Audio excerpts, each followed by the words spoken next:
All right, guys, another gourmandesque theme, but today we're talking about dark gourmands. In case you haven't caught my video from a week ago, we spoke about vanilla fragrances for cold weather. Today it's a different theme, sort of kind of connected, but not as gourmand as you think. So what does it mean, dark gourmands? I think of dark gourmands where sweetness meets shadow. So at its core, a dark gourmand is a gourmand fragrance that's been pulled into the shadows. So you start with edible notes, things that evoke flavor or indulgence, and then you weigh them down with smoke, spice, woods, leathery notes, or boozy notes. So it's a simplified formula: sweetness, edible sweetness, that's the gourmand part, plus atmospheric darkness, and that's the dark gourmand. So I hope that makes sense to you guys. Are you a fan of this style? I do enjoy very gourmand forward fragrances, but I also enjoy them to be, not as gourmand, not as fluffy, cakey, coconutty, buttery, rich. I like some gourmands that go into a tobacco direction, a leathery direction, maybe a musky direction, a boozy direction. So these are the kind of notes that would actually make your gourmand fragrances not super duper cakey, rich caramelly kind of gourmands. Let me know if you have a few fragrances that kind of fall into this category. So let's get started with the list. At number 20, which is a ranked list, by the way, this is a ranked video. We're starting off with a fragrance from the house of BDK. It's Tabac Rose. Perfect. It's a dark gourmand, meaning it has gourmand notes. It's got chocolate. There's plums here, but it also has a lot of darker notes like tobacco, patchouli, cinnamon, labdanum, pink pepper. So in the end, you are picking up gourmandesque notes, but they're mixed in with not necessarily super duper gourmandesque notes. So I would say gourmand light, but we're not going to say gourmand light. We're going to say gourmand dark because these are dark gourmands, but you know what I mean. So you have like an ambery, tobacco-ish, smoky, amber, earthy fragrance with the gourmand touches thrown in, which kind of balances out the fragrance. It doesn't lean super duper fluffy, caramelly, cakey kind of gourmand. So you're dealing with darker notes with kind of brighter, more edible notes. So that's Tabac Rose, ranked at number 20 from the house of BDK. We're going to the house of SERGE LUTENS. This is ECRIN de FUMEE. So I have a video on the channel from SERGE LUTENS about FUMEE Turk recently. But as I mentioned, I like this tobacco fragrance, but for me, the best tobacco from SERGE LUTENS is FUMEE Turk. I'm not featuring that one here today because it's not as easy to get that one, but it's quite easy to get ECRIN de FUMEE, and it's also pretty inexpensive at the discounter. So why is this a dark gourmand? Well, it has tobacco and it's also smoky, but it also has cacao and rum. So the rum also kind of takes it into a darker territory, but the cacao is what gives it that kind of sweeter, brighter characteristic to the fragrance. So in the end, you're not dealing with something super sweet and sugary. You've got darkness here. You've got that tobacco, which is providing its smokiness, darkness, and then the booziness. Now, boozy notes are darker notes, but I wouldn't call them super duper dark. So this is a nice balance. You've got the sweet stuff from the cacao, something a bit more mid like the rum, and then you've got the tobacco. For me, it's fiery, it's hot, it's warm, it's spicy, and gourmand boozy. So that is ECRIN de FUMEE from the house of SERGE LUTENS. Let me know if you're familiar with that one. Those bottles are so wobbly, I gotta be careful, the SERGE LUTENS bottles. Same with the Atelier bottles. They're so thin that they, like, little movement wobbles them around and they fall over. But the next fragrance at number 18, we're going to the house of Atelier Materi. It's Vanille Carbone. So I featured this in the video last week, the vanilla video for cold weather. Definitely a cold weather vanilla here. And I mentioned this is created by the same perfumer that created the Vanilla Sex. But Vanilla Sex and this are so different. I would never feature Vanilla Sex in this video because that leans totally on the gourmand side. This to me is a darker gourmand because it has some darker notes. Like leather is one of the notes that I would think that makes, Gourmand fragrances darker. And this has a patent leather note, and it's kind of also smoky, but this has 3 varieties of vanilla with patent leather. There's incense, black pepper, pink peppercorn. So even though you've got a lot of different varieties of vanilla here, it's sweet and vanillic, there's a lot of darkness here with the leather, the peppery notes, and the incense note as well. So in the end, if you can't tolerate gourmands, because I get comments all the time, it seems like gourmands are becoming a bit polarizing. People complain that there's too many of them. There's too many gourmands out there. I can see that. Gourmands are very popular, but if you're tired of them, but you like a little sweetness, I would say try some of the fragrances that I'm featuring in this video, especially something like Vanille Carbone from the house of Atelier Materi. Whereas it's got the sweetness from the vanilla, but it's not super duper sugary sweet. But let's move on to the house of by Kilian.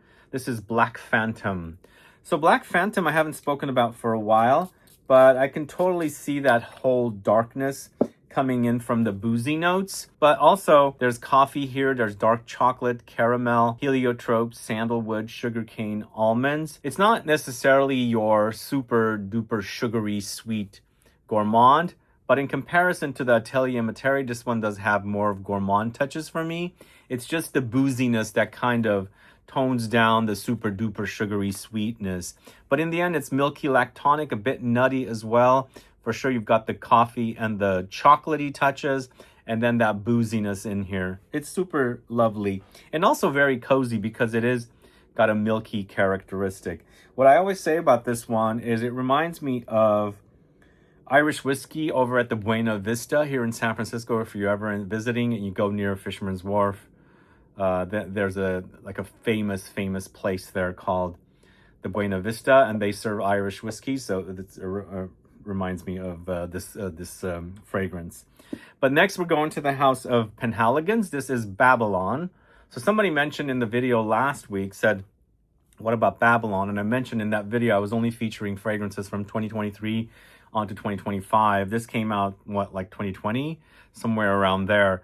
The reason this is dark for me, it's got that cypriol note, which is more of a darker note for me. It's a vanilla, so you've got a lot of vanillic touches here. It's sweet and gourmandesque, but I feel like that cypriol note kind of tones it down. But it features vanilla, saffron, cedar, sandalwood, coriander, cypriol, including that saffron as well, which is that spice that's in here that also kind of creates this darker characteristic because it kind of tends to go leathery. So it's the cypriol and the saffron against some of the spices and the vanilla that's in here creates a wonderful fragrance.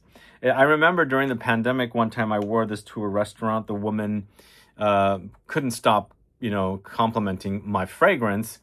And it was at times when we were wearing masks and she was smelling me through her mask, obviously.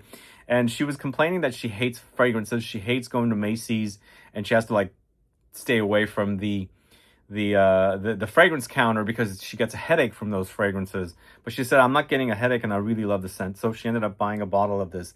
It's a really awesome scent, by the way, if you haven't tried Babylon. Really delicious vanilla with more of a darker gourmand characteristics. So that is Babylon from the house of PENHALIGON'S. Then we're going to the house of Born to Stand Out. This is Oud Candy. I'm featuring something different here. And Oud Candy has gourmand notes, but it also has darker notes. So in the end, it's a darker take on a gourmand oud fragrance.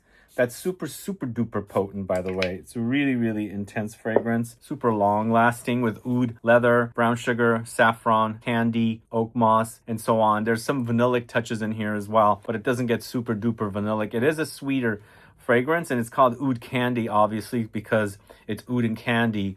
But there's enough darker notes here to give it a more darker gourmand, quality to it. And then there's also the sweet notes that balances it out. It's also super, super sexy for an oud. I absolutely love this. And definitely something more oudy, a bit animalic, and also super potent for you to try Oud Candy if you're looking for something darker in the gourmand side. So just to want to reiterate the fact that some of these are more dark than others or darker than others, and some of these are more gourmand than others. It depends, and I will kind of give you my thoughts on what I experienced. So if you want something that's not super duper dark, more gourmand, you know, something like Black Phantom, less gourmand. I'm sorry, less dark, more gourmand, and Babylon also. But, you know, we've gotten to some fragrances that are a bit more gourmandesque and less dark and vice versa. So the next fragrance, we're going to the house of Les Eaux Primordiales. It's Mécanique Intuitive. So it is a gourmandesque fragrance. It's a, you know, a bit boozy. It's also tobacco-ish, but it has some darker notes like tobacco. It has boozy notes. It has some faint reminders of fragrances like Ambre Narguilé, Wajan, and things like that. In the end, it's super delicious smelling. It gets dark, but it doesn't go to like the extreme darkness. Like, it's not like Vanille Carbone where it's a lot of darker notes and it kind of weighs down the sweetness of the gourmand notes. Here, we've got a nice balance of sweetness, booziness, which is on the darker side, woodiness, spiciness, and tobacco. So it's a really nice balance. You're not experiencing like caramel cake and fluffy marshmallowy kind of ingredients, but you have some sweet gourmandesque touches as well that balances the fragrance out. It's really, really delicious. It's one from the brand that not a lot of people talk about, but I highly recommend Mécanique Intuitive if you haven't tried it yet. All right, next we're going to the house of Atelier d'Azur. This is Lune Feline. This is definitely a vanilla forward fragrance that goes into the darker territory. And Lune Feline is definitely one of the fragrances that I first discovered from this house almost 10 years ago. No, actually a little over 10 years ago now. It's vanilla, but it's quite balsamic, and there's musky notes in here as well. So those kind of notes, styrax, ambergris, that kind of take it into more of a darker vanillic direction. But I really like the concept, the name, and also the way the fragrance smells. At one time I thought this fragrance reminded me a little bit of Atelier Cologne Vanille Incense, but for me, the more I started wearing it, the darker it got. It's not necessarily as bright and happy gourmandesque like the Vanille Incense. And for me, it's the Peru balsam, the cachalox, it's the musk and the styrax that takes it into more of a darker gourmand direction. Super spicy. It's really, really delicious. And I think this is a perfect balance of the darkness and the fluffy, edible kind of notes that we like in gourmand fragrances. So that's Lune Feline from the house of Atelier d'Azur. They also have why is that kind of leaking? They have a new fragrance now too, Novi Vanilla, which I discussed in the video last week. All right, next we're going to the house of SERGE. This is at number 12. It's Tony Iommi Monkey Special. This one right here. Yeah, I wanted to feature this one. I haven't spoke about it for a while now, and it definitely falls into the dark gourmand territory of fragrances, or side of fragrances. It has gourmand notes, but also a lot of darker notes, which kind of gives you that kind of a styling. But it features notes of patchouli, labdanum, cinnamon, leather, caramel, rum, musk, vanilla, ambergris, sandalwood, and passion fruit. So it has the fruitiness, it has the vanillic notes, it has cinnamon and all that good stuff, the vanilla and all that good stuff, but it has a lot of darker notes. To me, it's also a bit winey, gives me a bit of a mulled wine direction. But the caramel, the vanilla, the passion fruit, these kind of more gourmand notes with a lot of like resinous, ambery notes and boozy notes to give you more of a kind of a darker take on gourmand. It's not a traditional gourmand. And SERGE does quite a bit of gourmand fragrances. But here we've got something more of a balance of something a little bit more darker take on a gourmand fragrance. Let me know if you're familiar with Tony Iommi Monkey Special. Going to the house of Van Cleef & Arpels, this is Orchid Leather. So it's a perfect balance of, I'm assuming they're referring to orchid vanilla, and they're also referring to leather. So the vanilla and leather together with fruity plum, it's a nice take on a darker side of a gourmand fragrance. And it's also super, super delicious and one of the best from Julian Rasquinet creations. To me, this is also boozy, and I think we're getting that from the plum. There's spices and incense along the way as well.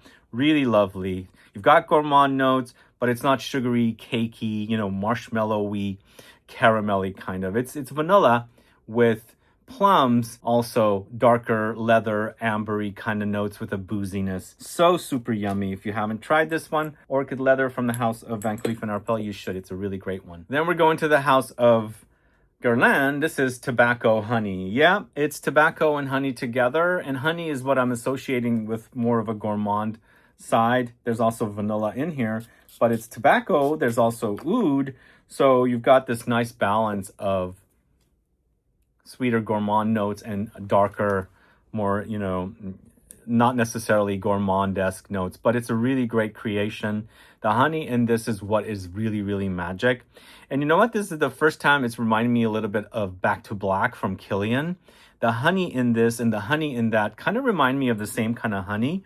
It's a super realistic smelling honey, but also it's weighed down, darkened up because it's got the oud and the tobacco here. So it's got smoky touches and things like that. But Back to Black from Kilian was also kind of similar idea. It's a tobacco and honey combo. So subdued on me though. This to me is super loud, and that's what I love about it. Tobacco, honey, a really awesome dark gourmand.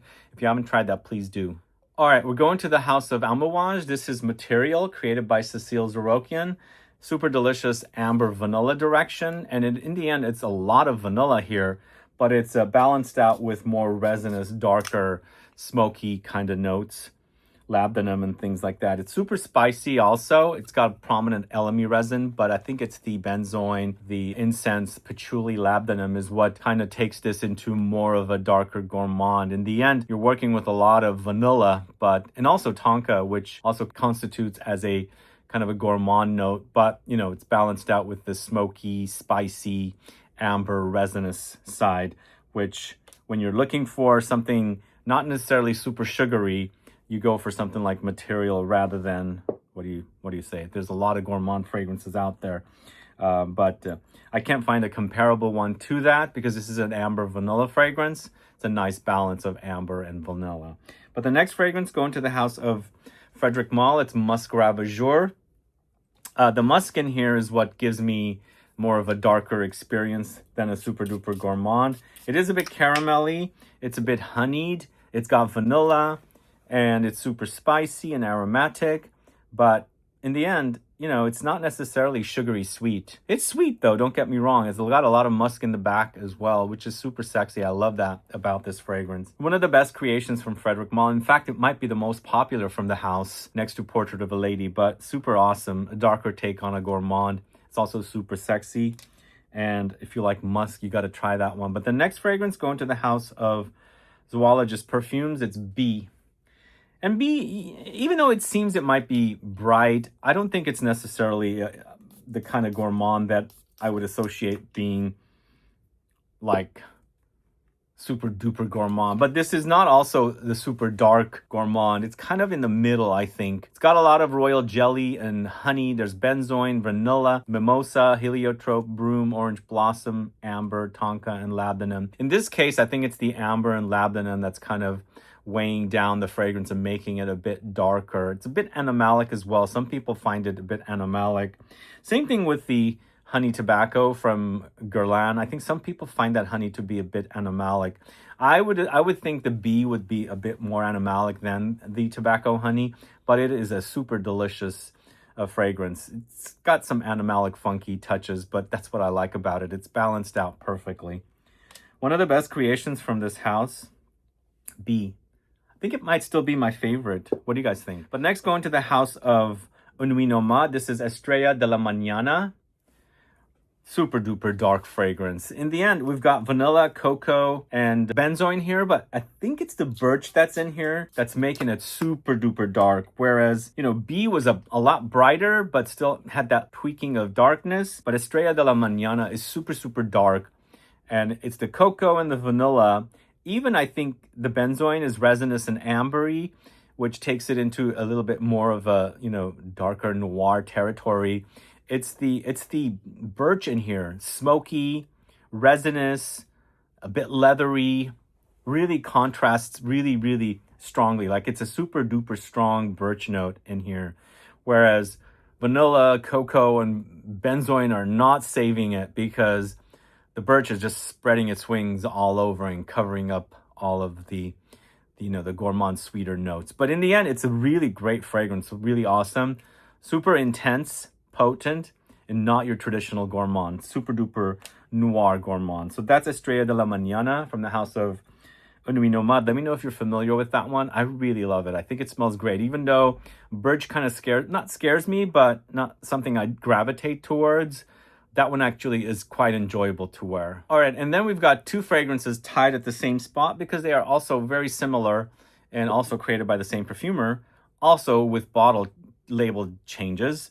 I'm talking about Baby Cat and Vanagloria. So Baby Cat went through a change with their labeling. I think it's also called something a little different than Baby Cat now. And then also Vanagloria from Laboratorio Olfativo has also gotten a changeover. It's in a darker bottle now. It's part of another collection, so it's not clear bottle anymore.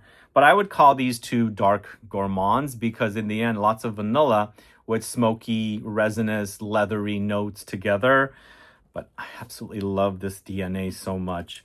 It's interesting. During the pandemic in 2021, I reviewed Vanagloria for the first time. And then I believe right after that, YSL's Baby Cat launched as well. And then I started finding out that they were similar.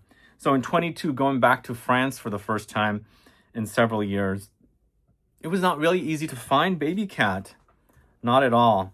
But to me, it's almost like church incense, but vanilla sweetens it up. There's also peppery spices. And then, of course, it's a bit smoky. But it's so delicious. Really, really awesome. They do remind me of one another, both fragrances. There are some differences between the two. And smelling them from a distant, they're going to be very, identical to one another. But when you start wearing them and comparing them, you might see differences between the two. But both of them, definitely some of the best darker gourmands out there. Then we're going to the house of Parfums de Marly. It's Herod. Yes, I consider this a darker gourmand. It's not necessarily your sugary sweet gourmand, but once again, we've got tobacco kind of contrasting against the vanilla. And this is some of the best combination of notes you can find. This also has cinnamon. It has tobacco, as I mentioned, vanilla, osmanthus, labdanum, vetiver, incense, pepper. So the osmanthus is not only providing a slight leathery touch here, but also slight fruitiness with this. It's a floral note. But in the end, it's got this lovely, lovely vanilla. Contrast it with the tobacco, a little bit fruity, a little bit leathery, very, very spicy, and also smoky. And peppery. So that is Herod from the house of Parfums de Marly. It's my favorite from the brand still. I like that one. Even though it's not your beast mode fragrance, I like it. And then we're going to the house of Tom Ford. It's Tobacco Vanille. Yep, one of the best dark gourmands. You know, it's not necessarily fluffy, caramelly, sugary, but there's enough gourmand notes in here. There's tonka, of course, in addition to the vanilla. But it's the tobacco in here, and it's also kind of smoky. That is giving it the darker tones. Still one of my favorite Tom Fords. I think it smells great. It's definitely a great DNA that whoever created it, I can't remember the perfumer on this one. They did such an awesome job on this. It's been copied to death, but Tom Ford has the OG original. Definitely one of my favorites. In fact, it's almost Thanksgiving, and this is what I usually wear. It's a great Thanksgiving Day fragrance. Let me know if you're a fan of Tobacco Vanille. And while you're watching, let me know which fragrances you enjoy the most, and let me know if I have missed something. Add a comment and let me know if it qualifies or you consider it more of a darker gourmand. All right, at number 2, we're going to the house of Jusbox with 54. Yes, I had to feature this one here. You know, I set out to do mostly patchouli fragrance, but we added some really awesome gourmand notes in this fragrance, and I would classify this as a dark gourmand. It doesn't really classify as a super duper gourmand, but it has the gourmand notes against the patchouli and the tobacco and the sandalwood here. We've got lots of vanilla, we've got chocolate, pina colada, rum, cinnamon, cardamom, davana, saffron. We even have nagarmotha. Really, really awesome. It actually dries down to a chocolate milk effect on the skin with patchouli. So it's really delicious that way. If you haven't tried this, please do. It is now selling at Nordstrom. Yeah, Nordstrom sells Jusbox 54. You can find it there now. But let me know if you've tried it. What do you think about it? Add a comment below. If you like the idea of chocolate milk with a patchouli focus, I think this is definitely your fragrance right here. Jusbox is 54. And then at number 1, I am featuring this one here at number 1 once again. It's Vanilla Mudslide. Totally dark gourmand. So it's vanilla, and I did mention it reminds me a little bit of tobacco vanille. It's not because it smells like it reminds me of it, because I get a tobacco effect with this fragrance. Feels like there's a tobacco touch in here. But in the end, it's a lot of sweet and bitter almonds, butter, coconut milk, cocoa, coffee, ISOE super, vodka, ambroxan, white musks, and davana. It's a thick, dense vanilla fragrance, super spicy, also nutty, bitter, almondy, and major muskiness in the dry down. And I think it's the musky notes that are in the dry down that prolong the life. It's a really long living fragrance. It lasts a long time on skin. Also has great sillage and projection. Just like the Jusbox. Jusbox is also super potent, but you can really feel the thickness of this vanilla Mudslide in comparison to the 54. And again, really awesome scent. Really long lasting, super sexy, with the fact that it has those musky notes in the dry down, and a total dark gourmand fragrance. So that is Vanilla Mudslide from the house of BLNDRGRPHY, and that's the video for you guys. Let me know your thoughts on the fragrances. Do you enjoy dark gourmands? Or do you like your fragrances to be full-on gourmand? Or you don't like gourmands whatsoever, or you prefer them to be full-on dark? Let me know. Add a comment below. Thanks so much for watching today. If you have any questions or comments, list below. Please like the video, share it, and I'll be back with more videos very soon. Have a good one, guys. Bye-bye. Okay, I'm featuring one more bonus fragrance here. It's a cheapie, and I got to feature this one because it's totally a dark gourmand for me. This is Bentley for Men Intense. Yeah, it's got the spicy notes, but it also has the kind of warmer gourmandesque notes. It also has the boozy notes. It's super spicy and peppery and incense smoky, and totally qualifies as a really awesome darker take on a gourmand. Let me know if you're a fan of it. You can find it for about $30–$40. I actually just bought one, and I decided to buy a tester. It says tester on it, but I found it for 28 bucks. I hate it when they put the tester right in the middle. So I'm still got my bottle. I think I'm going to return the tester and get a full regular bottle. But this is so good. Really awesome fragrance. If you don't know it, please check it out. I highly recommend all of these fragrances, and I'll see you guys later with another video. Bye-bye.